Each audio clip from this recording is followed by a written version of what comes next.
التطبيقات الرقمية سواء كانت كليك أو الحوالات البنكية أصبحت يعني ضرورة، وكثير فوائدها وتعود على الجميع، سواء كانت المؤسسات البنكية أو كانوا الأفراد. وجزء منها تحويلات بينية قد تكون مش ظاهرة دفع فقط، وإنما هناك مقاصات متعددة جعلت من هذا الرقم المضخم. وبالنتيجة فإن يعني هذا التطور بالخدمات الرقمية اللي أبرزها يتمثل الكليك أو التطبيقات بشكل عام، يتأكد مرة أخرى على أن الوقت أصبح هو الذي يستفيد منه المواطن ابتداء، بالإضافة إلى أن الجهاز المصرفي غير مضطر أن يعين أعداد كبيرة، وهذا طبعا يؤثر على موضوع البطالة، يساهم في رفع نسبة البطالة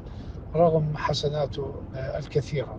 هذه هي السلبية الوحيدة. لذلك أعتقد أن ما يشهده قطاع التحويلات المالية أو المدفوعات بشكل عام، سواء كانت ذات علاقة بالأفراد أو ذات علاقة بالمؤسسات الأخرى الخدمية التي تقدم خدمات مختلفة من كهرباء ومياه ورسوم حكومية مختلفة، كلها بتعزز من أن منظومة